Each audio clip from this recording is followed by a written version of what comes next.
So I wanted to make this video for people going through no contact because I know every situation is specific to itself. There are details that matter, and sometimes it's hard to tell which details affect no contact, affect when you should reach out, how you should reach out, how you should respond. So I wanted to give like a video that just kind of answers some of the more common questions about when you're in no contact and cover some of the things that you really don't want to do, because no contact is hard enough. So the last thing you want to do is sabotage yourself while you're in no contact, because that anxiety and that fear that it's not working is going to goad you. It's going to kind of prompt you to find these little reasons and justifications to stay in no contact, but subtly kind of sabotage the principles of it by doing a few different things that can really screw you up. So I wanted to make this video for quick reference when people are really struggling and they're kind of letting in their own minds talk them out of doing it, talk them out of staying in it, talk them into some innovative and creative plan, this master strategy that your mind is going to tell you you can come up with. That pain is going to drive you to think, I can solve this, I can fix this, I just need to do this. It's going to drive you to do a lot of things that might actually sabotage what you've done in no contact, which is a shame because it can be so painful and so difficult to do. The last thing you want to do is tear it down by letting yourself get caught up in over-analysis. So jumping right in, one of the worst things you can do is kind of trust that fear, trust that compulsion. And I'm not just talking about any breakup. I'm talking about, well, if you're watching this video, you're probably in more pain than you expected yourself to be in. Either that or you're in a relationship that has kind of shown this pattern. Maybe you knew it was coming. But if you stayed in the relationship and this has become a pattern, then chances are it's a really valuable relationship to you too. In either case, the importance of that relationship and the hurt and the loss of losing that person that you want to be with is going to trigger a lot of things going on in your mind. Just like when you fell in love in the beginning, when you were in limerence, you had the dopamine, the serotonin, the vasopressin, the adrenaline, all getting poured into your bloodstream, giving you this euphoric sense of high. It's like you're under a spell. They're not as perfect as they seemed when you were falling in love. They're not as perfect as they feel when you're leaving, when they're pushing you away, when they're rejecting you. But all those hormones come flooding back into play, but now it's reframed. And now you not only do you see them as more perfect than they are, you see yourself as more broken than you are. Because the person that you've learned to see through their eyes, and that's an aspect of love that people don't talk about. One aspect of love, if it's really powerful, is empathy. It's this ability, it's like this perspective of seeing things through their eyes. One of the reasons you fell in love with them wasn't just because of who they were, but who they made you feel like. There's a good chance that you not only fell in love with what you thought was maybe the greatest person you've ever known, but they made you feel like the best version of yourself that you've ever known. And now that's been taken away. Another part of stability that we need, there's a part of our mind that always has a sense of where we are, where we belong. What's the past? What's the present? What's the future? The sense of consistency. When you're going through a breakup and you're feeling rejected, not only are you looking at yourself through the eyes of the person that just rejected you, which is going to make you feel broken, it's also going to give you a shattered sense of the past. In other words, even when you remember the good times and you remember how good you felt about yourself, how much affection you felt for them, that's going to seem like, was that real? Because if I meant to them what they meant to me, if those moments were real, then we'd still be together. Like I remember all these nights where they're looking into my eyes and telling me how in love with me they are, and they never felt this way, and I never felt this way. And I just knew that we were feeling the same thing for each other. And that wasn't too long ago. And now they're gone. And that itself is going to seem surreal. It seems like, well, maybe it was just last week. Maybe it was 2 days ago when the two of you were having these loving conversations and really making each other feel so incredibly valued. And now that same person might not pick up the phone if you called them. Or even if they did, they would just be picking up the phone to comfort you and to explain to you why the two of you aren't what you just knew you were not too long ago. All of this, that dark limerence that you're feeling, that sense of broken reality of the past. And now you think about the present and it seems unstable because the past seems uncertain.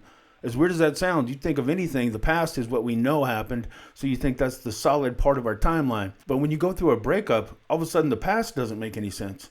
You're trying to reframe. You're trying to understand, well, maybe they weren't as happy as they seemed. Maybe I wasn't as great as I thought. Maybe how they saw me isn't really how they saw me. So that kind of puts you into a tailspin thinking about the past, which makes the present seem even scarier, and it makes the future seem hopeless. It gives you a sense of dread, a sense of despair. Just like before you were imagining what the future is going to be like. We're going to date, we're going to get married, we're going to have kids, we're going to buy that house, we're going to live happily ever after. Some form of your happily ever after was in your mind. Well, now the future seems uncertain. The present seems like it's in turmoil, and the past doesn't make any sense. Well, you combine all that with the hormones that are getting released into your brain that you're having to deal with on top of the hurt, on top of the rejection, on top of this desperation to fix everything, and you're going to feel overwhelmed. In that state of feeling overwhelmed, you're going to have a really high compulsion to do things that you might second guess later. Things that aren't even based on reality. They're based on your pain. So understanding what's happening to you right now, your sense of reality, your sense of self, your sense of them, all of it seems very real. And the emotion behind it is so strong and so powerful, it's really easy to let it compel you to come up with a plan, to let it convince you what your next best move is. I know this is going to sound a little bit silly, but understand enough of what you're going through right now to realize you shouldn't trust yourself completely. In other words, your version of reality, your version of the past, your version of yourself, your version of them, your version of the future, none of it's trustworthy. I'm not saying it's all not true. I'm saying it's not as trustworthy as it's going to feel like to you. That pain is going to convince you, in many cases, maybe the breakup wasn't your fault. As hard as that might be to believe right now, you might not have actually caused it.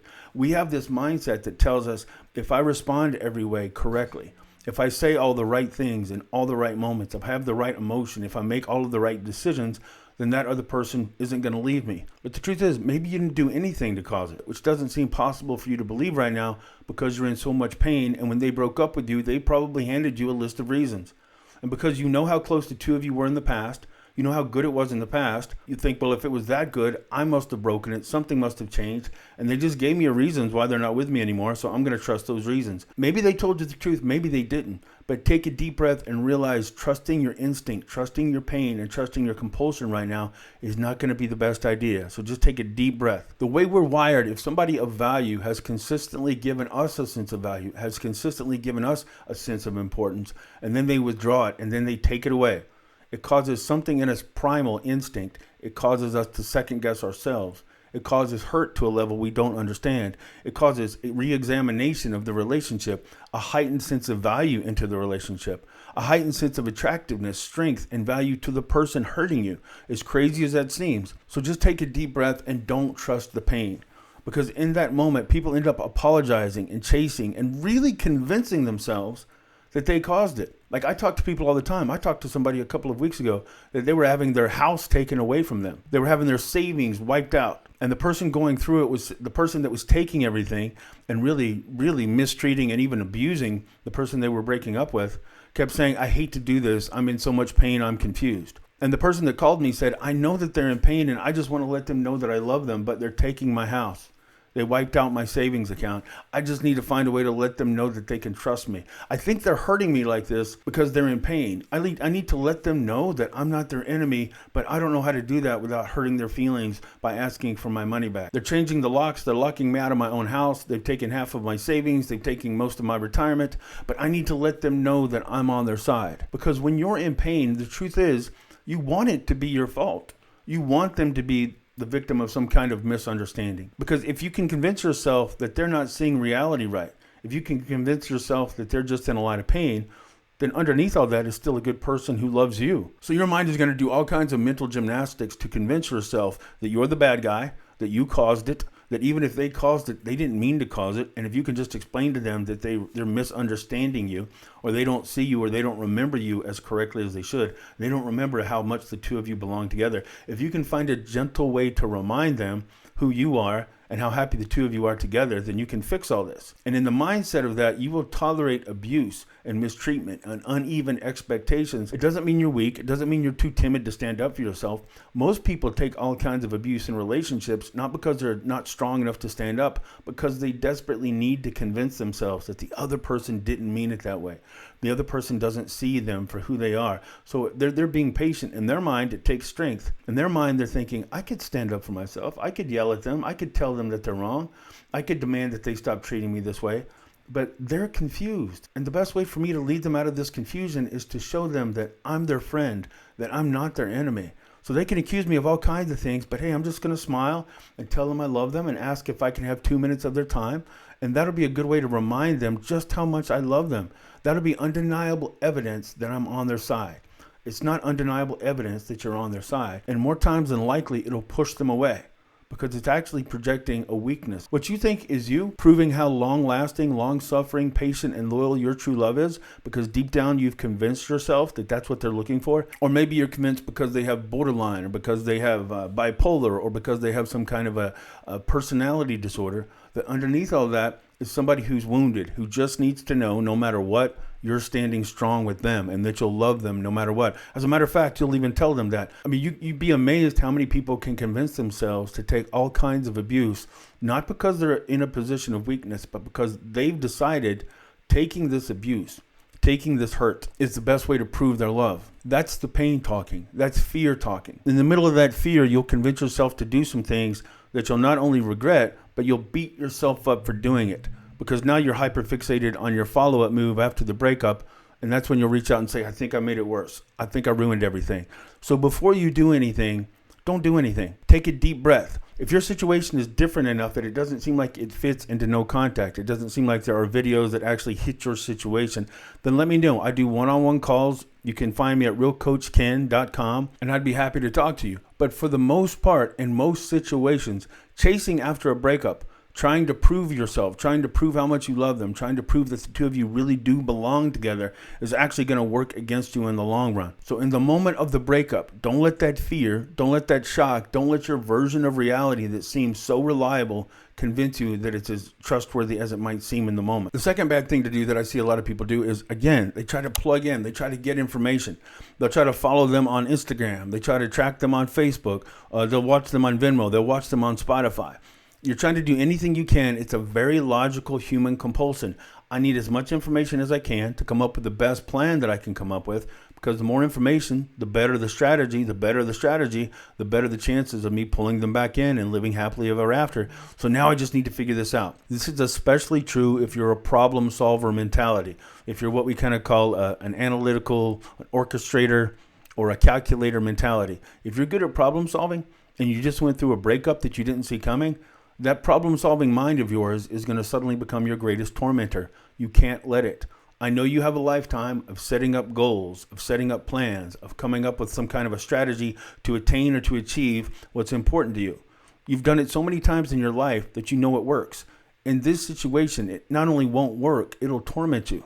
Because people aren't logical in a relationship. So all these mathematical equations and in-depth strategies you're coming up with, if I do this, they should do this. If they do this, then I'll do this. You're already thinking that people are way more logical than they are. People are irrational, especially when it comes to emotional decisions, especially when it comes to love. So stop thinking that you can analyze this to come out with the equation that's going to result in the end game that you want. It's not going to play out that way 99.9% of the time. There's an actual mathematical equation for you. And the more you study, the more you're trying to pull in facts, the more you're trying to pull in little pieces of information so you can come up and adapt your master strategy, the more tormenting it's going to be for you. The more you're going to find your hours drained away, the more you're going to feel that anxiety coming up. What I refer to as dark limerence is when that serotonin, the dopamine, the adrenaline is flooding back into your system after the breakup, but it affects how you see them. It makes you see them as more perfect than they are. Like I said earlier, it makes you see yourself as more broken than you actually are. Everybody's flawed. You're not as flawed as you're going to feel after a breakup. They're not as amazing as they're going to seem after a breakup, especially if you didn't see it coming. So that dark limerence is what's kind of making you feel tormented. That's what's making you feel so much emotional pain that you feel physical torment. It's also known as rejection sensitive dysphoria. It's when your mind is kind of hyper focused on solving this problem and it won't let you change the channel in your mind. So you're just kind of, everything you see will remind you of that person. When you're in that state of mind, you're going to have a compulsion to get as much information as you can. The problem is when you're trying to mine for details. And what I mean by mining for details, that's when you get on Spotify, that's when you get on Venmo, that's when you get on Instagram, that's when you talk to friends, that's when you get on their friends' Venmo and you get on their friends' Instagram. All these creative, ingenious little ways to pull information. Not only are you telling yourself the lie that this is going to help you come up with a master strategy, which won't work, but you're accidentally staying plugged into that dark limerence. Like that sense of overwhelming anxiety, that sense of not being able to get your mind off of that person and think about anything else that's really starting to impact your functionality. Think of dark limerence as kind of like a pit of despair. After that breakup, you're going to just feel stuck. You can't change the channel in your mind. You can't get rid of this anxiety. You feel a compulsion to get as many details and to hyperanalyze and to apologize and to see everything from their perspective and to come up with this master plan to win them back.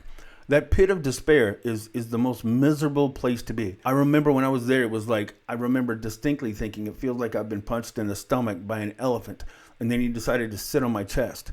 I remember feeling this hot heat on my face, like this sense of panic, this overwhelming sense of desperation and loss. This idea that the future that I was now looking at, that can't be real. That can't be what my life is going to look like now without them. And it just puts you into an overwhelming panic. When you're in that state, what feeds that state, what magnifies that state is staying plugged in. So it becomes this vicious circle. You're in so much pain. You have to get information. You have to come up with a master plan. The more you stay in that mindset of I have to come up with a master plan, I have to get information, the more you stay in the pit. So you have to break that cycle at some point. It's never going to be easy to break that cycle, but the best time to break it is as soon as you realize you're in it. So take a deep breath. It's not an emotional choice. It's an intellectual choice. It's a conscious choice to take action or not take an action. Your feelings won't catch up to you for a while. Your feelings are going to be telling you to stay in that pit of despair. As painful as it is, this pit of despair is what's going to prove to them that I was the one for them. You'll even convince yourself this agony that you're going through, when all this is over, they're going to look back and see how hard you fought for them and see how much they actually meant to you. And it's going to be this testament, this trophy to the fact that this is why we made it. You'll tell stories later. We broke up for a while, but he wouldn't give up on me. And that's why we're so happily married to this day. That's why we have 17 children and live this dream life. You'll tell yourself that. That's not reality. Take a deep breath. Break the cycle. Stop letting yourself get online and spend the first 4 or 5 hours of your day getting as much information, reading as much articles, listening to as many videos as you can so you can keep adjusting your master plan. Take the master plan, throw it away for right now, because that's step one of the best plan. Another mistake that happens that really sabotages no contact or the strength you're trying to project and build during no contact is this hopscotch mentality. When you're in a breakup and you're going through no contact, it's really easy, especially if you've seen videos that say if no contact hasn't worked in 30 days or 45 or 60 or 90. And I'm sure if you're watching this, this is probably not the only breakup video that you've seen. You've probably seen multiple videos with multiple people saying at different time frames, 30, 45, 60, 90, 120. But especially when you're in no contact in the beginning, and maybe you're getting close to that 30 or 45 day mark, one of the things you're going to tell yourself is, oh no, this isn't working. I just wasted the first 30 days. Not only did I waste it, I probably did more damage. What if they think I don't have any interest in them? I've been doing no contact. I bet I just made it worse. Well, let me Google and let me find, does no contact not work? Oh, I found a video that says it can backfire. I found a video that said I need to ride the dragon. I need to make sure that I'm right there. I need to plant myself next to them and make sure that they know how much I love them. Oh no, I just wasted 3 weeks. And then you justify reaching out. But then the reach out response you get is one that kind of reinforces the hurt. And now not only did you do something that sabotaged trying to win them back, it's like you just wiped out all the 3 weeks before that. Now, if they spent that time thinking that, hey, maybe you're strong enough to accept the breakup, well, now they know that you were waiting 3 weeks just for a chance to reach out to them. So now you're beating yourself up for that. So then you go back into no contact. But now you're back into no contact for maybe, 4 weeks, 4 or 5 weeks, and they reach out to you. So you go back into no contact. But then the next thing you know, you talk to a friend of yours, and a friend of yours says, I don't know, it sounds like the two of you really belong together. Maybe they just need to know. Maybe they misunderstood. If it was me, I'd give it one more shot. And the one more shot justification is one of the more popular ones. Okay, I know technically I shouldn't reach out to them because I'm doing no contact, but this is really wearing me down. And it's been almost 2 months now. So I'm going to reach out, not because I think it's the best move, but because I just need closure. That word comes into play quite a bit. I just need to kind of burn the ships. I just need to know one way or the other. Chances are, if you're telling yourself, it's not true. If this is what you're telling yourself, again, we think of ourselves as more logical than we are. You might tell yourself, I'm reaching out so I can finally get the answer. But the truth is, even when you get that answer, that emotion is still going to be there. That sense of loss, that sense of confusion, you're not really getting closure. What you're really talking yourself into is taking action. Taking action makes you feel like you're part of a plan, and part of a plan makes you feel like you're in the process of winning them back. Doing anything makes you feel like you're in the process of winning them back. But a lot of times what you're in the process of doing is actually pushing them away because you're letting that pain convince you that reaching out is actually a good move. Your mind will even frame it like this. I'm not reaching out to them because I'm too weak to live without them. I'm not reaching out to them because I'm in too much pain to live without them. I'm reaching out to them because I'm strong enough, I'm brave enough, and I'm willing to accept it if they say no. I don't care if it doesn't work. I'm just being honest with myself, and this is the kind of honesty and transparency that hopefully is going to win them back. I'm being true to myself. Let me just suggest you're not really being true to yourself. You might be being true to the pain that you're feeling. In other words, it seems authentic. I'm in pain. I want to reach out. I'm in pain. I want them to know that in spite of everything, I love them and I'm always going to be here for them. That seems authentic. That seems real. And that's admirable. That takes integrity, to be honest, even when it's painful. But the truth is that pain shouldn't be what defines you. And a lot of times when we think we're acting authentically, what we're really doing is letting the authentic pain dictate our actions. And that's not the truest and strongest version of ourselves. Like I've said before, if somebody, cuts me off in traffic, or if somebody insults my kids, or says something that really gets my blood pumping, is that authentic anger? Yes. Is that motivation for me to do something? Absolutely. If I was quote unquote true to myself, I'd be in a lot of trouble right now, because we have to learn in certain situations that the strongest emotion that we're feeling is not necessarily an indication of the most authentic version of ourselves. Just like I wouldn't pull somebody out of the car and start beating on them if they cut me off in traffic. That might be the most authentic feeling I have in the moment, but that's not the truest version of who I am. The truer version of who I am has discipline, has some self-control, has some awareness, and remembers how I'm supposed to conduct and act around certain situations that might trigger me. It's the same thing here. Understand and have empathy with yourself. Of course you're in this much pain, but it's not really a good justification to let yourself react based on that pain. And doing this hopscotch mentality of strategy is just going to make it worse. If you're going to do no contact, you have to really commit to not only projecting to them and reminding them of the strength that you have, it's a way for you to remind yourself that there's something more vital to who you are. There's something more meaningful to your sense of purpose, to like the actual story of your life, than the fickle emotions of another person, even a person that you love. I promise you were put here for a reason that's more important than how that other person feels about you, no matter how it feels in this moment. They are not the reason that you were created and that you were put here. But if you jump into no contact and then jump out of no contact, you actually do worse damage, because now it takes them longer to believe that you're actually strong enough to live without them. It takes them longer to have a sense of loss, because they'll remember, well, we went after the breakup. I didn't hear from him for 3 weeks. But then after 3 weeks, he or she reached out to me just to let me know that they're still there. Believe it or not, that's one of the more common things that I'll get. I just need to reach out to them to let them know I'm not going to reach out to them, but to let them know that I'm still here. I just need to reach out to them to let them know I'm strong enough to live without them, but if they change their mind, I still want to talk to them. I still want to work this out. The problem is when you're shifting your strategy and shifting your behavior, they might not know how to read you. You're going to confuse the other person, but at the core of it all, what they're going to understand is that you don't want to be without them. And that's why it's so important to break that cycle I was talking about earlier. Your panic will create this impulse, this compulsion for you to stay plugged into their life, getting as much information as you can.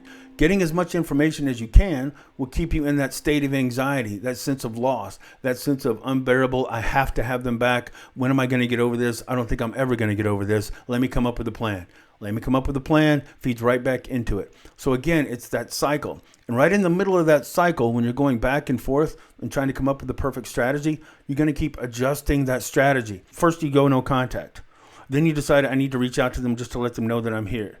Then I need to go back into no contact because that didn't work.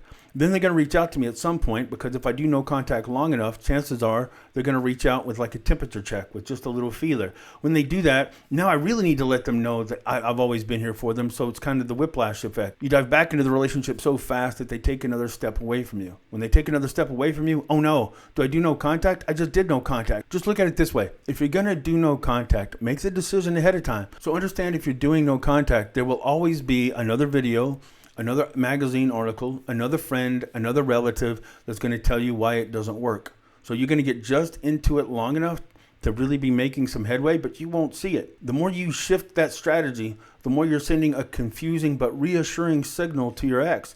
They might not know what the hell you're thinking, but the more you waver, along with contacting them, the more they're going to know. I don't know exactly what's going on with the other person, but I know they still want to be with me. I know if I want them, they're still there. So if you're doing no contact, commit to doing it the right way and don't shift in and out of it. And don't let that day in number count freak you out and be justification for you to radically shift your approach. You're just going to keep yourself in limbo forever, and it's going to send a confusing yet reassuring signal to your ex that you're still there. And believe me when I tell you, a lot of this is very dependent on the specifics of your situation. So don't let that general 30-day rule come in and crash everything that you're doing. Look at it like the time that you spent in no contact, every painful day of proving that you're strong enough to live without them, even if you don't feel like you're strong enough to live without them, is like a big heavy stone that you put back into the wall of attraction. You don't want to spend 3 weeks, 4 weeks, 5 weeks building that wall up and then think, oh no, it's been over 30 days. I need to reach out to them. Maybe I actually did harm. I need to let them know that I still love them. I've always been here. And all of a sudden, you've given them this reassurance that you were never really far. A common metaphor I use is the house and the porch. When they're breaking up with you, it's like the two of you were living in a house and they've asked you to move out. Well, when you go out of that house, emotionally, you're going to have a strong compulsion to camp out on the porch and let them know, I'm still here. If you open that door, we can still have the life that we were meant to live. You remember how happy it was when we were in the house together? All you have to do is open that door. Hey, I'm knocking on the window. I'm sending you an email. I'm sliding you a message under the door. I'm sending you a text. The more you let them know that you're still on the porch and they've never lost you, the less likely it is that they're going to open that door. So the last thing you want to do is get to day 30 and then start pounding on the window. Hey, I just went through 30 days of hell to prove to you that I can live without you. But now it's been 30 days, so please don't let the days convince you into breaking something. The specifics of your situation matter, so don't take general advice and apply it to every situation. In some cases, that can be true. In some cases, it's worth it. But in the majority of cases that I've found, breaking no contact after 30 days is not a great idea. The other thing that people fail to do is to really concentrate on themselves. They'll tell themselves they are. It's okay, I've been in no contact, so I've been doing really good. Hey, that's fantastic. No contact is really hard. But while you've been in no contact, if the majority of your free time, if you could say your new hobby is no contact, that's not good. Your hobby shouldn't be no contact. Your principle should be no contact. And what I mean by that is if your hobby is constantly projecting a strength, but you're not actually working on developing it, then that's not actually good. And when they come back, they'll be able to tell that the majority of your focus has been focused on making sure they can't tell how focused you have been on them. It's like, look, your principle, your strategy should be no contact. But that shouldn't be the thing that dominates your time and dominates your thoughts. Now, your thoughts, to some degree, you won't be able to help. But you will be able to help it to the degree that you make yourself do other things. Don't fight how much they're on your mind. Don't fight that sense that they're still on your shoulder or in your chest or in that knot in your stomach. Just agree to carry them with you. I know that sounds a little weird, right? But think of that knot in your stomach, that pain in your chest, or that thought in the back of your mind that's always there, always making you miss them. Think of that as something you've just agreed to carry with you, but it's not something that you're going to let dictate your decisions. So in other words, don't try to shake it off. Don't try to not think about that pain in your chest. Take that pain in your chest with you when you go work out. Take that pain in your chest with you when you go hang out with friends, when you go do things. But go do things anyway, in spite of the fact that you can't help thinking about them sometimes to an overwhelming degree. But that doesn't mean you can't act, even though you're taking that pain with you. The more you learn to live with that pain, the more it'll stop magnifying that hurt. One of the things we do to magnify the hurt is try to shake it off, to try to power through it, or to try to come up with a master strategy to solve the plan, to win them back, and that'll make the pain go away. Just learn to carry that pain with you. Learn to embrace it. Learn to look at that pain as evidence of how exceptional you are. Learn to feel admiration for yourself for having that pain without judgment for yourself. Like, it's really easy, and I hear people do it all the time. I'm so silly. I know I'm a fool. I know this isn't going to work. I know my chances are really low, but I can't help it. I know I've never felt this weak. I've never felt this overwhelmed. I don't know what to do, but all I know is I need to have them back. But the language is always like almost self-loathing. And of course you're mad at yourself because you've been in a lot of pain. You've kind of dragged yourself through this emotional agony. So it's hard to consider yourself strong. But when you start reframing that pain, maybe that pain is evidence of how deeply you love. Maybe it takes strength to feel things to that level. Maybe you're a success. Maybe you're exceptional. Maybe you kind of stand apart from the crowd because you're capable of feeling things to the level that you're feeling pain right now. If you can feel pain to this level, you can feel drive, you can feel ambition, you can feel dedication, you can feel determination. You might be inspirational, you might be encouraging, you might be creative. All of those gifts get translated into a lot of pain when you're going through a breakup. So just kind of learn to carry that pain, but don't trust it when it whispers in your ear what you should do. And along with changing strategies, you might actually start listening to different voices. So you might have that friend, you might have that family member, you might have that one person that has their story of love. And a lot of times that one family member or friend is going to be telling you how they wish the story would play out. They give the best advice based on the movie they see playing out in their head. And they love being the character in the movie that got the two of you crazy kids back together. So a lot of times I'll have somebody say, yeah, but my best friend told me that they got back with their boyfriend because the boyfriend wouldn't give up. I should be the boyfriend that doesn't give up, right? No, I don't know that situation. But most of the time, those friends and family, they're either going to be telling you one or two things. I don't know why you still want to be with them, or this is how the two of you could get back together. Do you want me to talk to them for you? No, you don't. I think you should just buy some flowers, buy a ring, show up at her work, and surprise her with a car with a new bow on top of the hood and a ring in your pocket. Get down on your knee. Put yourself out there. Be vulnerable. It'll be impressive. I know. I saw the movie. Where'd you see the movie? In my head. And then I'm making the toast at the wedding saying, all this was my idea. I'm the one that told him to come after you. It won't work. Take a deep breath. You're listening to what you want to hear. While you're in no contact, make sure that you're not only reminding them that you have the strength to live without them, you're reminding yourself that there is more to your life, more to your sense of purpose, more to you being here than the affections of even the person that you love. Like I love my wife and I trust that she loves me, but we kind of have this agreement that we are not the point of each other's lives. You know, God forbid, if I was hit by a bus, I know my wife would miss me. I know my wife would love me. But I know that her life would go on because I'm not the center of it. I'm not her purpose, and I don't want to be. I wasn't built to be worshipped, and I wouldn't handle it well. It's the same thing with her. One of the things that you have to have a healthy relationship is actually have a boundary on how much importance you put on that other person. Being worshipped is unattractive. Being chased, being begged, being pleaded with is actually unattractive. So you need to remind yourself in the midst of that pain that pain is not a real indicator of your value. How you see yourself right now is not a reliable, accurate gauge of your actual worth. So just kind of agree to carry that pain with you. And as you're carrying the pain with you, you're going to be reminding yourself along with the other person of what's so exceptional about you. And if you can't remember, then you really need no contact and you really do need this breakup more than you want to admit. Because that person can't be the reason for it. Especially if you're wired with extreme emotion and you feel things really deeply, especially if you're something like ADHD or borderline, you can feel things with such an emotional intensity that you really feel like the best way and the only way for you to be the best version of yourself is with that person. Look at this as like your emotional workout.